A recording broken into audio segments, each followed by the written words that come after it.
Assalamualaikum warahmatullahi wabarakatuh. Alhamdulillah kita jumpa lagi di pembelajaran tematik di pertemuan ketiga pada subtema 2. Baik anak-anakku, kalian tadi sudah melaksanakan setoran surat at-takwir. Kita sekarang lanjutkan dengan pembelajaran tematik. Mudah-mudahan kalian bisa menyimaknya dengan baik. Kita akan eksplor dan fokus kepada pembelajaran IPA dan bahasa Indonesia.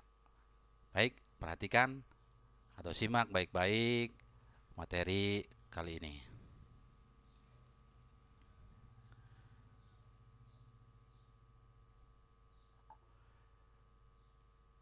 Ada kompetensi dasar IPA, yaitu membandingkan cara perkembangbiakan tumbuhan dan hewan, kemudian menyajikan karya tentang perkembangbiakan tumbuhan. Untuk kompetensi dasar bahasa Indonesia, menyimpulkan informasi berdasarkan tes laporan hasil pengamatan yang didengar dan dibaca. Kemudian menyajikan simpulan secara lisan dan tulis dari tes laporan, hasil pengamatan atau wawancara yang diperkuat oleh bukti. Kemudian adapun tujuan pelajarannya yaitu satu, setelah mengamati dan mencari informasi, siswa mampu mengidentifikasi cara perkembangbiakan hewan secara opipar, pipipar dan opopipipar serta manfaatnya dengan benar. Yang kedua, setelah berdiskusi, siswa mampu menyampaikan cara perkembangbiakan opipar, pipipar dan opopipipar serta manfaatnya melalui peta pikiran dengan benar.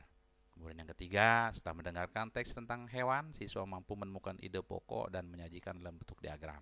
Yang keempat, setelah menemukan ide pokok dari teks tentang hewan yang dibacakan, siswa mampu mengembangkannya dengan menggunakan kalimat sendiri secara rinci. Itu tujuan pembelajarannya. Perhatikan, kita akan eksplor lebih jauh tentang perkembangbiakan hewan.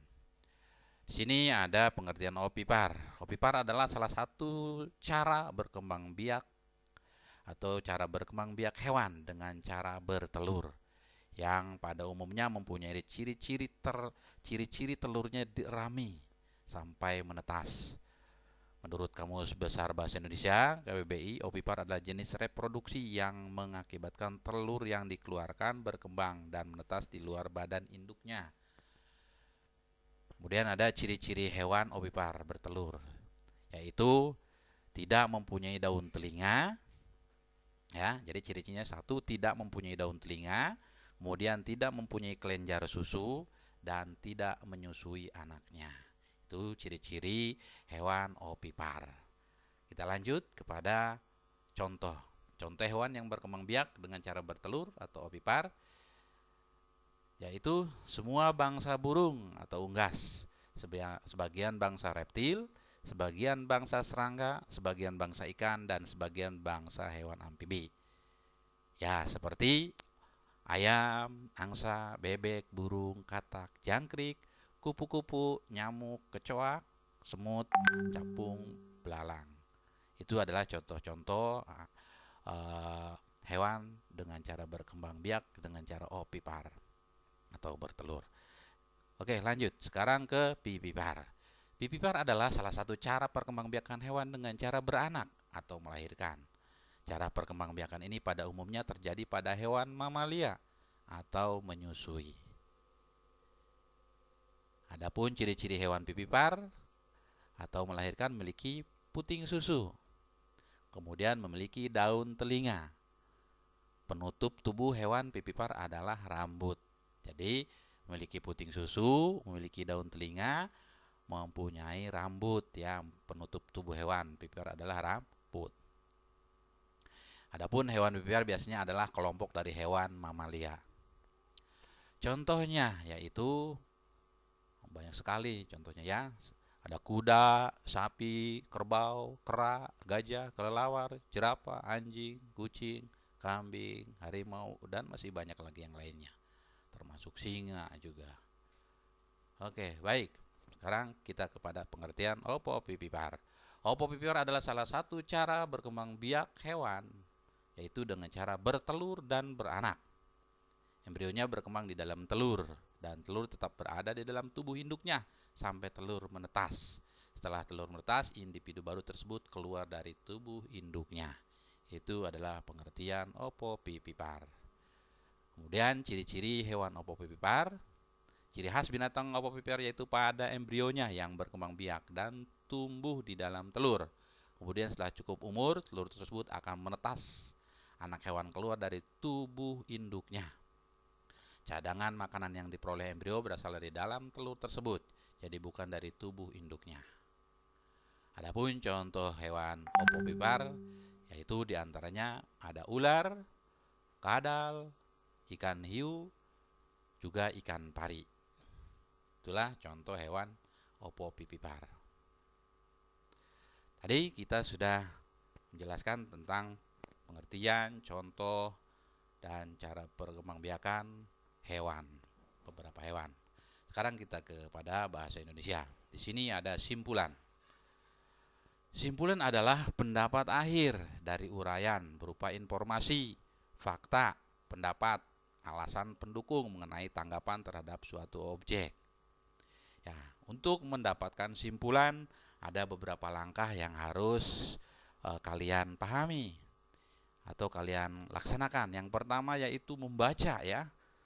Baca dulu dari isi dalam teks tersebut. Setelah membaca, pahami isi dalam teksnya ya. Kemudian yang kedua menentukan ide pokok paragraf. Jadi ditentukan dulu ide pokok paragrafnya, tiap-tiap paragrafnya ya. Yang ketiga baru membuat simpulan. Itulah langkah-langkah mencari sebuah simpulan dalam sebuah teks. Perhatikan ada teks berikut. Apa akan bacakan? Lingkungan perkampungan budaya Setu Babakan Jakarta. Nah, ini judulnya ya. Di paragraf pertama, perkampungan Setu Babakan merupakan pusat perkampungan dan cagar budaya Betawi sejak tahun 2000-an yang dilengkapi dengan segala hal yang beraroma Betawi.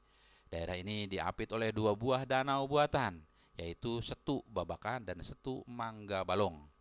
Konsep lingkungan perkampungan budaya di Setu Babakan ini sangatlah positif, yakni tak hanya sekedar menjaga kelangsungan budaya dan tradisi Betawi, akan tetapi juga turut melestarikan lingkungan hidup dengan tetap menjaga kehijauan lingkungannya.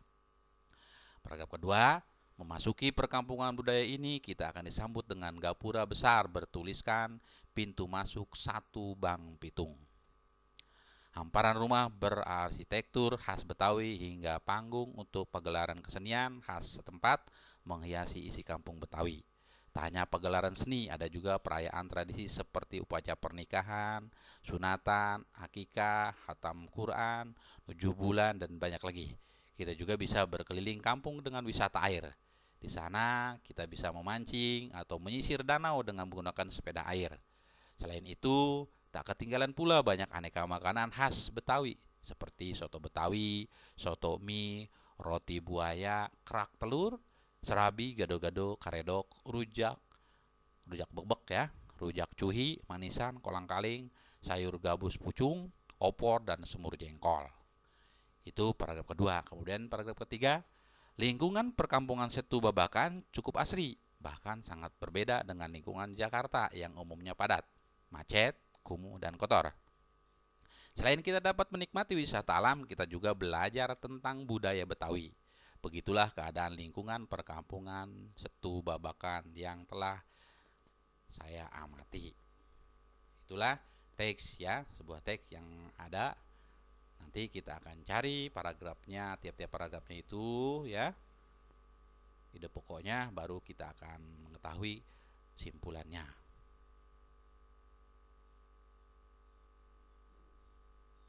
Ide pokok tiap paragrafnya ya. Dari tadi judulnya lingkungan perkampungan budaya Setu Babakan Jakarta. Paragraf pertama, perkampungan Setu Babakan merupakan pusat perkampungan dan cagar budaya Betawi. Ini ada di awal ya.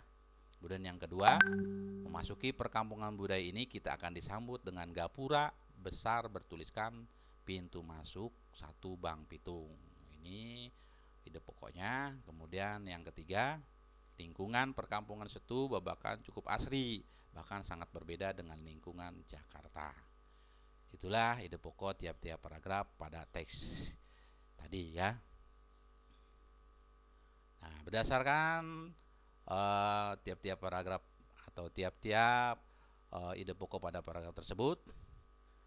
Dari teks lingkungan perkampungan budaya Satu Babakan Jakarta dapat disimpulkan bahwa satu perkampungan Satu Babakan merupakan cagar budaya yang dilengkapi dengan segala hal tentang Betawi. Yang kedua, ketika berkunjung ke perkampungan Satu Babakan, maka akan disambut dengan gapura bertuliskan pintu masuk Satu Bang Pitung.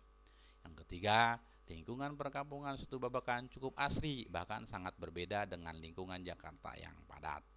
Nah, itulah simpulan dari teks tersebut. Ya, silakan kalian berlatih bagaimana caranya mencari simpulan pada sebuah teks. Oke, cukup untuk hari ini ya. Kita alhamdulillah sudah bisa menyampaikan beberapa materi terkait dengan pembelajaran tematik di pembelajaran ketiga ini. Di antaranya yaitu IPA dan Bahasa Indonesia. Tetap semangat, kalian belajar terus, jangan malas-malasan. Terima kasih. Kita akhiri dengan sama-sama baca Alhamdulillahirabbil alamin.